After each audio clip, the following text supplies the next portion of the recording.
Hello everybody and welcome back to another video here on A Shih Tzu Life.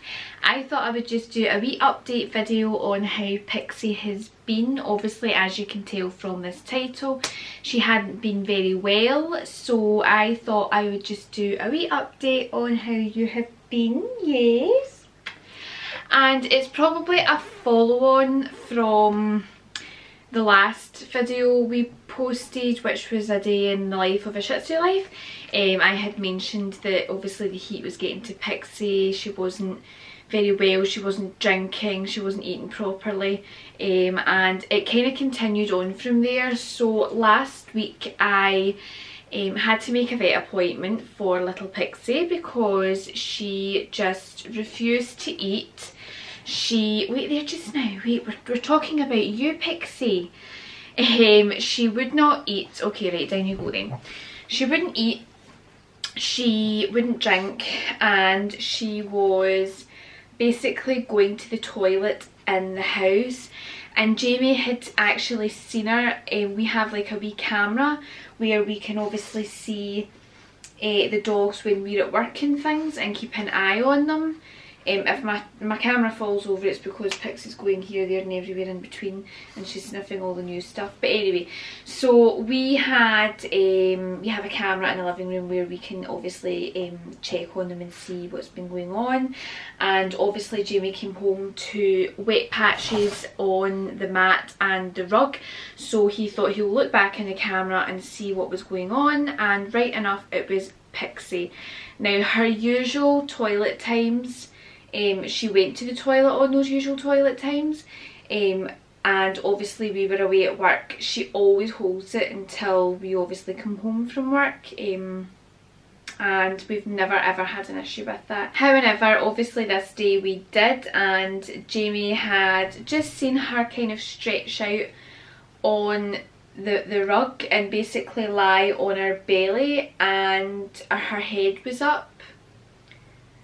And it just looked as if she had like peed lying down, and I'm like, oh well, that's not normal. Like, dogs shouldn't lie down when they obviously go and pee. And then obviously she done it again on the mat. She was very withdrawn, she wasn't drinking, she wasn't eating, she was just a sorry little soul. And as well, when she had went number 2, it was a bit on the nasty side, so I decided to take her to the vet, because obviously being incontinent of urine is just a sign that there could be infection. Obviously with me being a nurse, it's the same in adults, you know, you look out for these signs and symptoms. She was very withdrawn, she was done nothing but sleep really, and I just think, no, it's time to take action. So I had phoned my mum and we had went to the vet, managed to get an appointment. I had originally phoned for advice, but the woman said no, you need to bring her in, so we had done that. So when I was on the phone, she also asked if I could produce, or if I could collect a urine sample from her, and I'm like, right, okay, so how do you get a urine sample from a dog? Like, how hard can that actually be? And I thought it was going to be very difficult. However, I basically went out with a tiny thin ceramic bowl, basically the bowl we give Misty's food in if she stays here, and I went out and obviously followed her around the garden. She had been going to the toilet a lot more, so there was a increase in frequency in going to the toilet. And I literally just followed her around the garden. My neighbours must have been like, Claire, what the heck are you doing with this bowl? And as soon as she squatted, I literally just scooted the bowl right underneath, thinking that she was just going to jump up and move, but she went, and I got a bowl full, and I then basically went with a syringe, and I had to syringe it into a container, just because it was a bit awkward because it was in a bowl. Pretty disgusting, yes I know, but it had to be done because it was a case of, if we don't produce a sample then it could be an infection. Not 100% sure, but if we did produce a sample then you're known once it's tested to basically be 100% infection or not. So I really wanted to get this sample, and we did. We got one. The only container I did have was my sample bottle that I would use for obviously my appointments for being pregnant. So that's just obviously the bottle that I had to use. So I'm going to need to try and source another bottle for myself for my next appointment. Pixie, Pixie, lie down. Come here. Come here. Lie down. Sit down. So yeah, so we managed to get a sample. So we went to the vet, she done all the tests, she checked her temperature. Pixie had a temperature. She checked her gums for dehydration. They were actually all right because I was obviously syringing water into her. She also felt her stomach and she was quite tender in the tummy area. And she also dipped the urine, which was like showing signs of infection. I had leukocytes, protein, and it was quite a high pH as well. So that basically got dipped and basically showed that there was an infection present. So I'm really glad that we did take her to the vet. So she got an antibiotic injection as well as a non-steroidal anti-inflammatory, so like a bit like Metacam, like Roxy's on for her back. So she got that, and it was quite a nippy jag. She was like crying once the needle was taken out, and obviously the liquid was dispersing into the skin. She was very, and I'm like, oh, it's so horrible to listen to. But that kind of went rather swiftly, and I'm like, thank goodness for that, because last time she done that, it was an anti-sickness injection, and that was a very nippy one. I was actually bawling my eyes out in that room. But we got antibiotics away with us, and we also went away with anti-inflammatories. However, I sorted that right out because she brought out a bottle, and I'm like, yeah, that's what Roxy gets for her back. I don't need any because I've literally just picked a bottle up and it's a 30ml bottle. I don't see me having to pay, I don't see why I have to pay more for something she's only really going to use for like 4 or 5 days. And then obviously we don't need it anymore. Obviously I can use it for Roxy, but when I get a big 30ml bottle at home, it's like, why use it?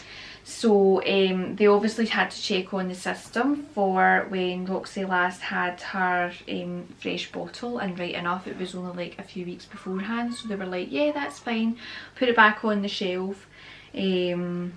And obviously paid our bill and left. We used a free consultation, thank goodness we did, because things just add up, and it's like you don't realise like what they give. Like they just say, oh, she needs this, she needs that, and then before you know it, you're like, boom, a vet bill, and you're like, oh my goodness, like how did that cost that much? Like, is that even right?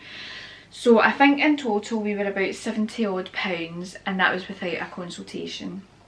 So I basically keep everything in a little plastic envelope. I have a bigger one for all their kind of insurance claims, but if it's like a wee vet trip that could potentially go into a claim, I keep everything in just a wee blue envelope. And I'm like, how did it add up to that much? And basically what I do now is I get an invoice to tell me how much everything actually is, because I used to just come away with receipts and be like, yeah, but that doesn't actually tell me how much this jag was, how much that was.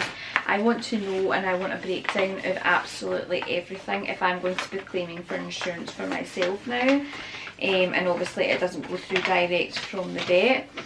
So basically the consultation was free, so that's fine.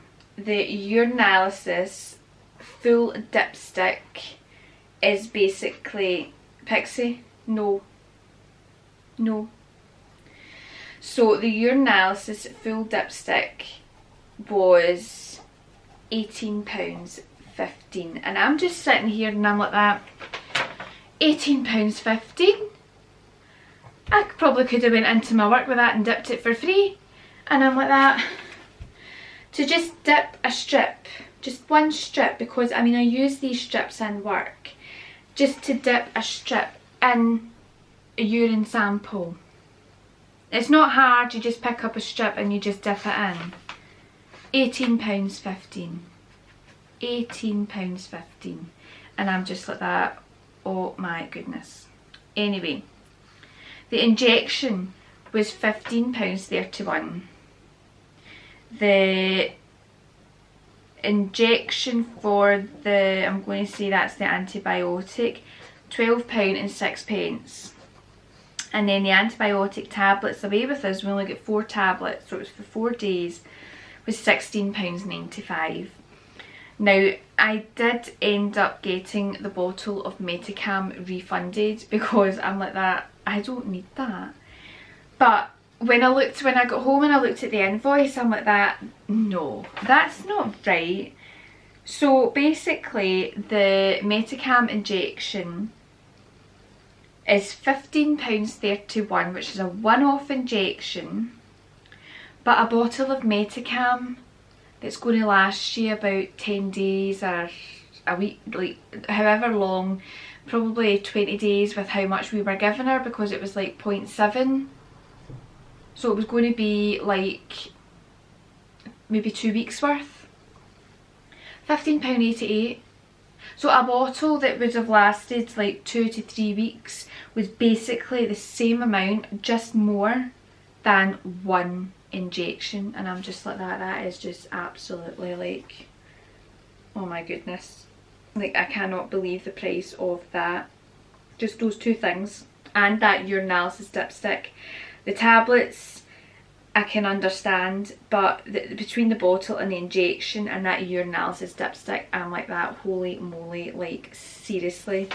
So in total we were £78.35, but obviously we got refunded the £15.88 for the bottle of Metacam, and I'm just like that, oh.